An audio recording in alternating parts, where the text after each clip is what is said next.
American Legion Post 716 in Los Alamitos is an active Legion post, like many others, and a vibrant part of community life here by any standards, with veteran meetings and community-related events generated by its local rank and file on an almost non-stop basis.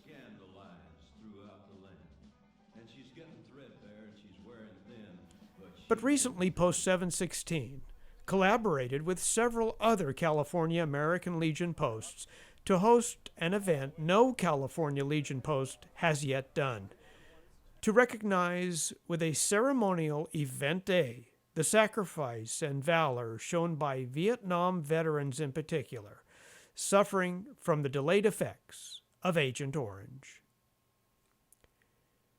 The battle to get Vietnam vets, Army, Navy, and Airmen medical recognition and attention for their suffering as a result of exposure to Agent Orange used extensively during the Vietnam War has been a long and sometimes sordid episode in the annals of veteran affairs.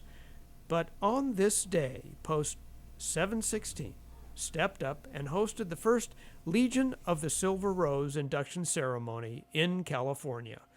The name and the first inspiration to honor those who over the years have become casualties of Agent Orange came first out of American Legion Post 24, Tombstone, Arizona. And now for the first time in California, 25 such vets associated with one of several California Legion posts were honored here at Legion Post 716 in Los Alamitos. Driven by limousine from a military ceremony at local Joint Forces training base and accompanied by fellow American Legion riders, they arrive at local Los Alamitos Legion Post 716.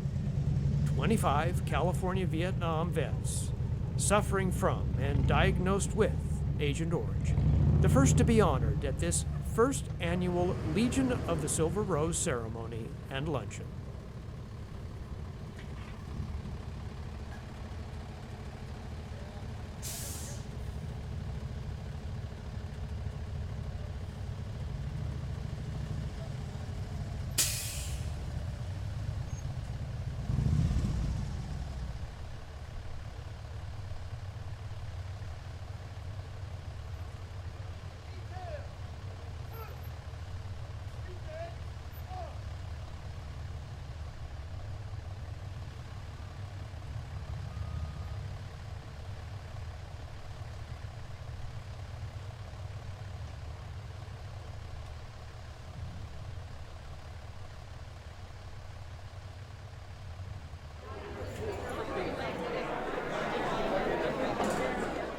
And it was a packed house of Legionnaires, of friends, and of family, there to show love and support and to break a little bread with a group of veterans the Veteran Administration has all too often failed to recognize. But today, they will be recognized and honored by their peers and by their loved ones, with handshakes, and with hugs, and with laughter, and with words that mean something because they come from others who've been there too. Like this event's principal organizer, veteran Rick Guerrero of American Legion Post 262 Fontana, who has seen close at hand the effects Agent Orange has had on so many of his friends. Just ahead of the meeting, he calls for all eyes forward as he leads the room in the Pledge of Allegiance. Pledge allegiance to the flag of the United States of America and to the republic for which it stands, one nation, under God, indivisible, with liberty and justice for all.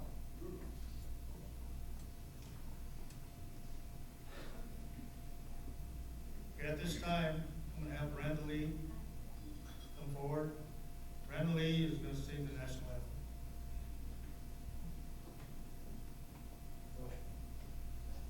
It's such an honor to be here with all of you today. Thank you.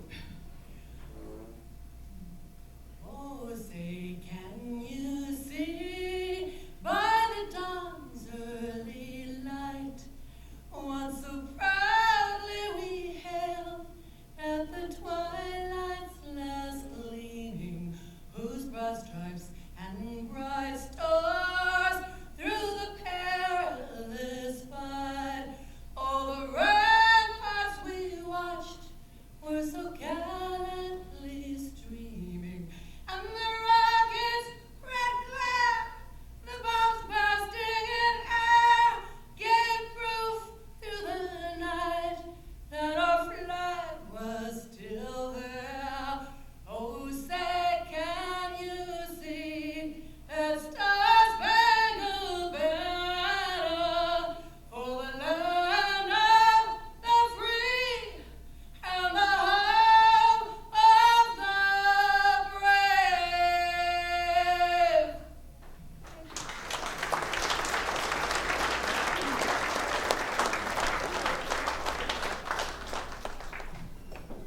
Post 716 President Robert Diamisis commences the proceeding with a posting of colors by an 82nd Airborne Honor Guard.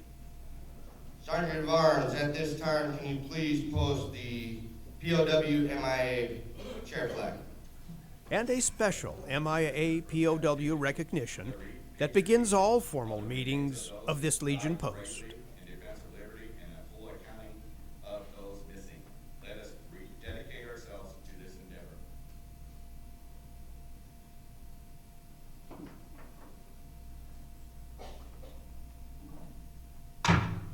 American Legion Post 716 President Robert Diamisis calls for the first guest speaker of the day to come forward, Brigadier General James P. Combs, retired, followed by Los Alamitos Councilman Dean Gross. At this time, we're going to have two guest speakers come up. First, I'd like to ask Brigadier General U.S. Army retired James P. Combs to come forward.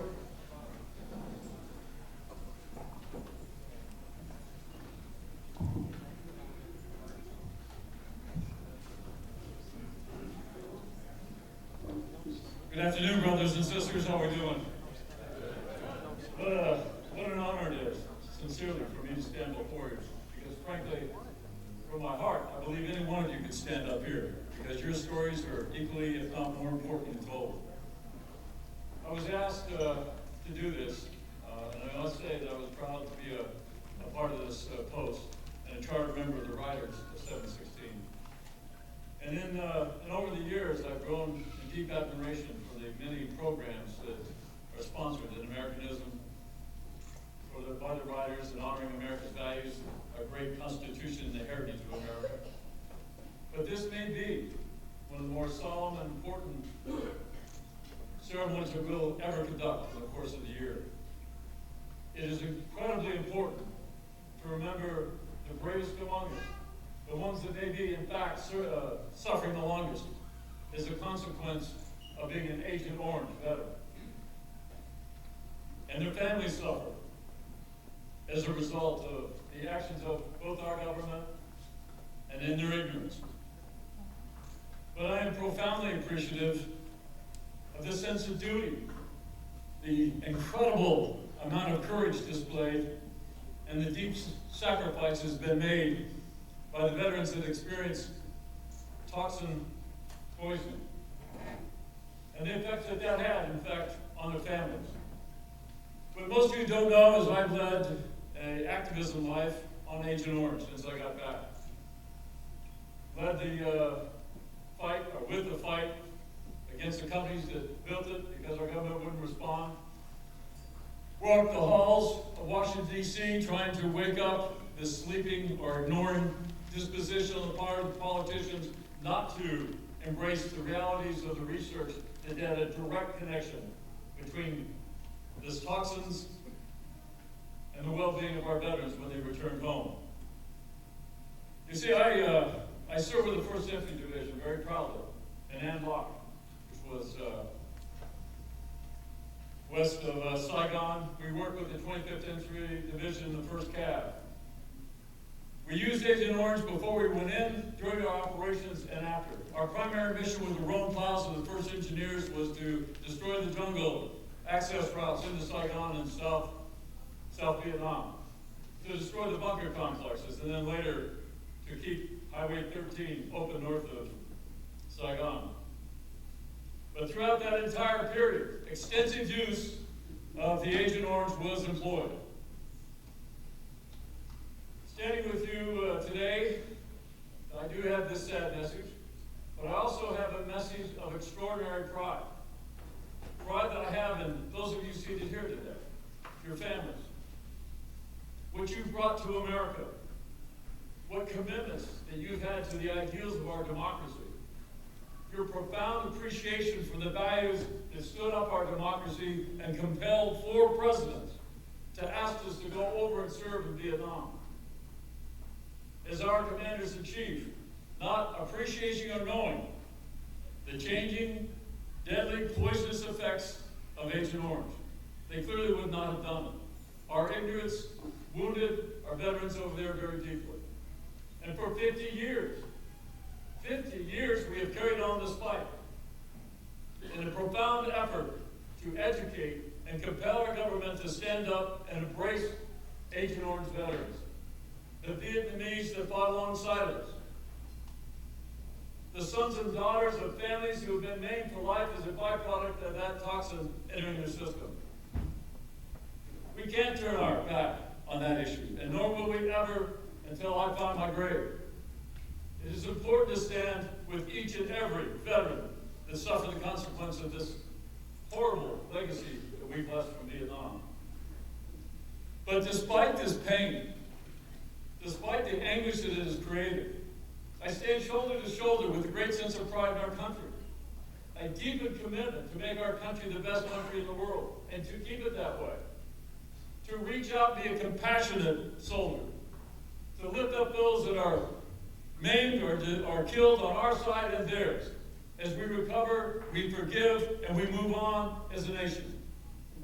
I've gone back to Vietnam twice, and I've seen great progress, but I've also seen the great pain and scars that were left as a result of Agent Orange. But you know what left them Vietnam? Were the great veterans, Vietnam veterans that came together and are supporting orphanages and hospitals that house those that are suffering the effects of Agent Orange. An amazing generosity, groundswell from our Vietnam veterans who seem to be at the front lines of the battle on things that are important to the well-being of this country. And I gotta tell you, I've never been more proud in retirement than being associated with those that give up so much of their time, their treasure, and their hearts to make things right. So there you are, full of compassion, steadfast in your commitment to the flag, the well-being of America, looking after your fellow brethren, caring for those that have been affected by this. Many of you may not even be aware, the last estimate is over 400,000 have been directly impacted by the illness or seen death. Those of us that have high toxin levels in our systems, that are looking down the road, we don't know that the bullet that missed us may be that silent bullet, dioxin, that will ultimately get us. It is a burden that we all carry. Those of us that operate in that particular segment of our operation. Okay, enough of my whining. I want you to have a great time today. You're among people that love you. You have to know that. Those that care will care after you, regardless of what the future holds for each one of us. We will continue to embrace you at every opportunity. God bless you, and I love you. Thank you.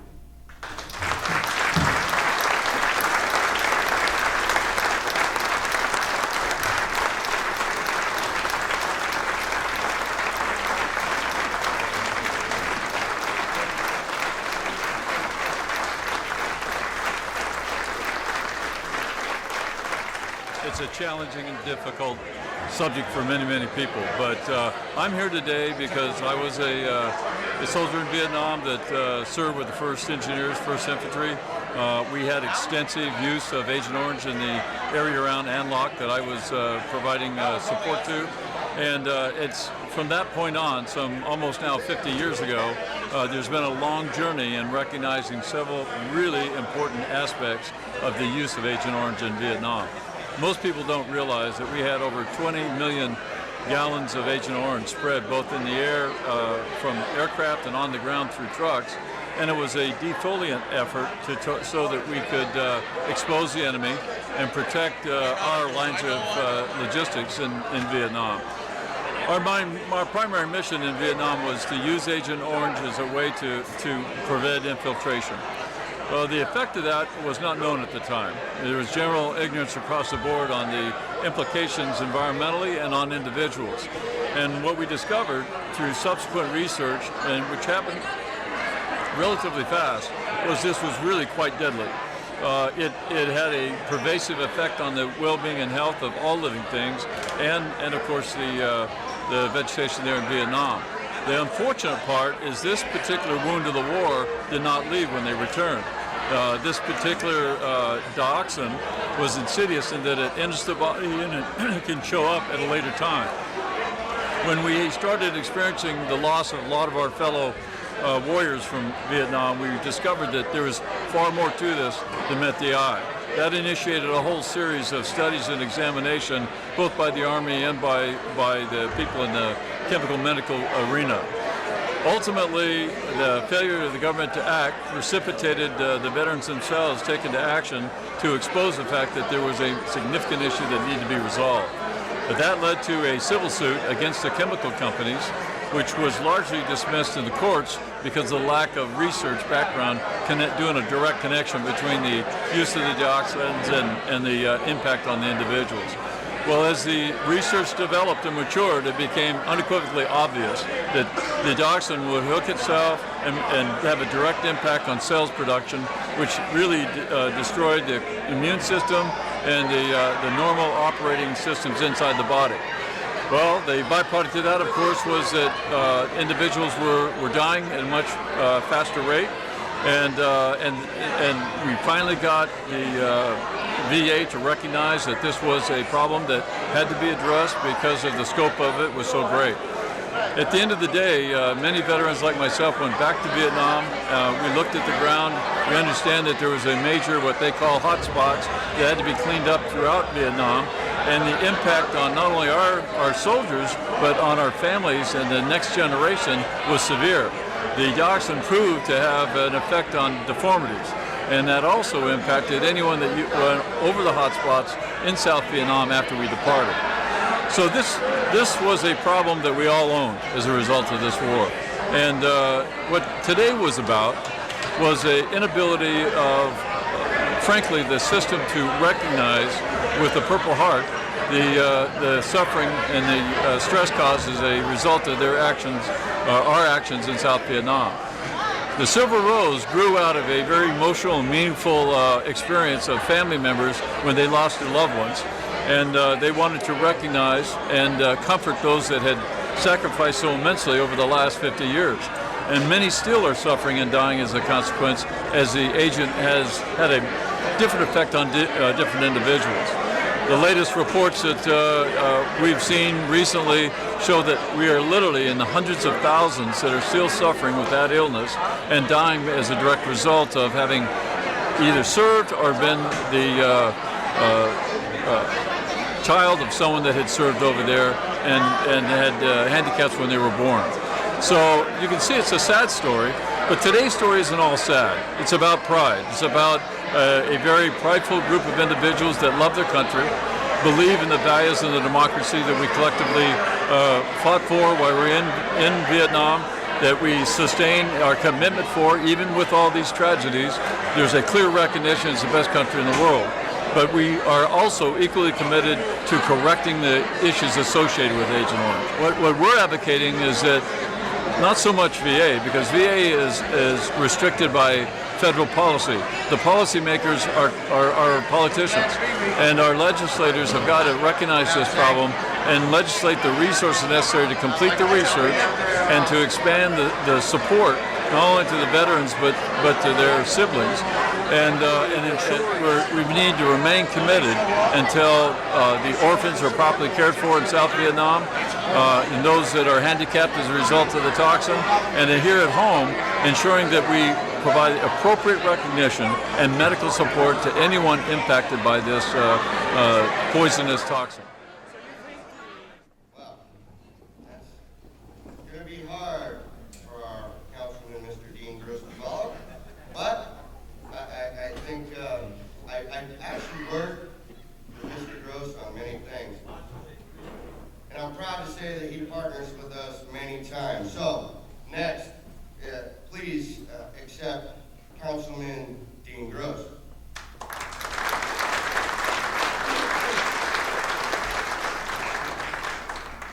Good afternoon. I'm on the City Council here in Los Alamos. I also, for the past 13 years, chaired the Regional Military Affairs Committee out of Joint Forces Training Base. I am humbled and honored to be able to be here today on behalf of the city to recognize the recipients, thank them for their service, and thank everyone that's here. The Vietnam era is beyond Sorry about that. The Vietnam era is beyond words for the sacrifices that were made and for the embarrassment that our country did in terms of recognizing honor. We can only change that moving forward by recognizing those who sacrificed and did so much for us. You know, Agent Orange, as the general so eloquently put, has had a huge impact on people who are over there, even some of those that don't know whether or not they were affected by it. Not only Army, but Navy, Marines, Air Force. It's an unknown. I liked your comment about it's a bullet that you dodged, but maybe you didn't. Whatever we can do currently, we need to do. I worked with members of Congress as well as the State Assembly and the State Senate to try and do the things that benefit our residents and our community here in Los Alamitos. We're so grateful that the Legion is here. We welcome all of the other legions that are supporting this event. And God bless you, and God bless the United States. Thank you.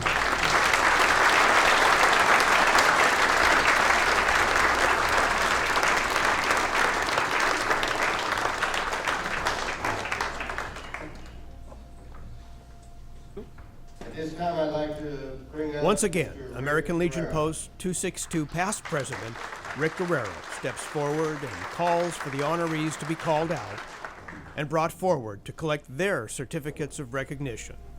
Okay, Councilman Dean Rose has certificates from City of Los Alamitos that we're going to present to the honorees. Can I please have the honorees at each table please stand? Everybody, donation, let everybody know where it is.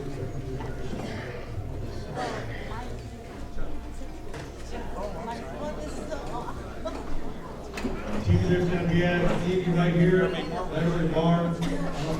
Many of them now in their 60s and 70s, and some accompanied by their children and sometimes grandchildren.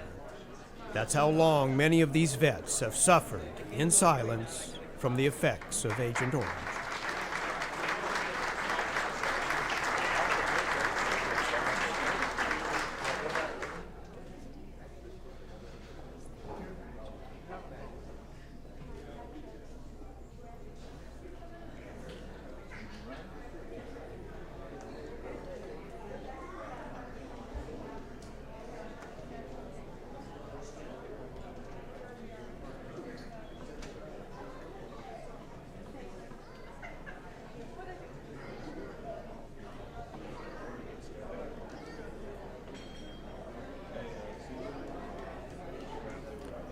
Of special note is the name Gary Garcia, past president of American Legion Post 716 here in Los Alamitos, who passed away recently. He and Post 262's Rick Guerrero were the first to bring the Legion of the Rose to the attention of American Legion posts across Southern California. Sadly, last year, Gary Garcia died of complications from exposure to Agent Orange.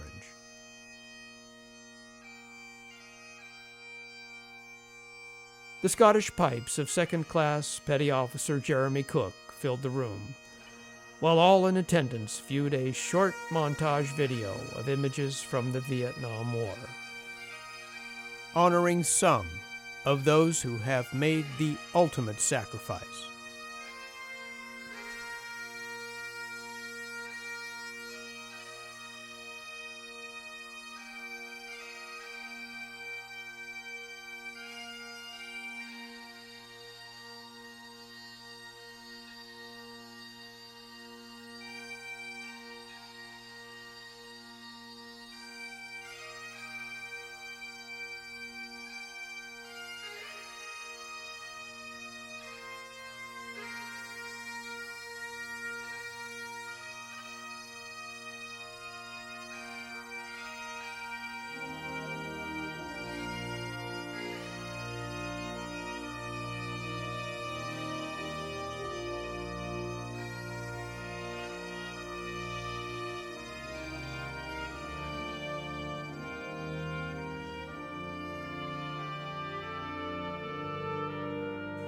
Certainly many of the veterans in the room that day, one can imagine, had many of their own personal memories running through their minds.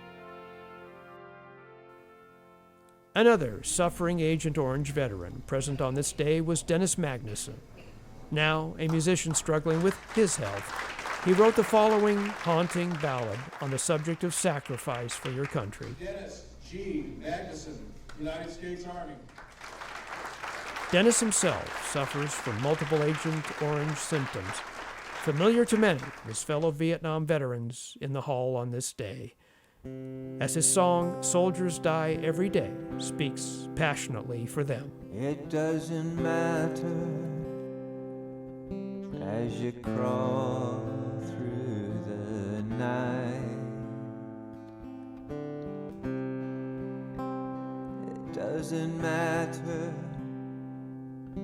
if you ever get it right. There's a chance you'll be gone and we'll never know your name.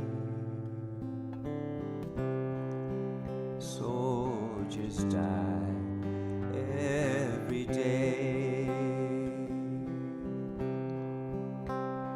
Raise that flag you said you'd die for. Where's the words you love to say? Will they keep you warm at night?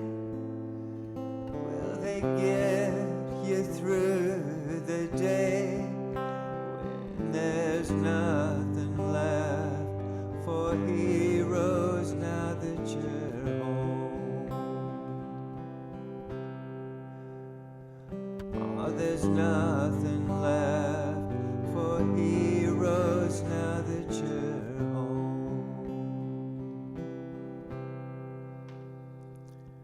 Through the forest or across the desert sands, in the trial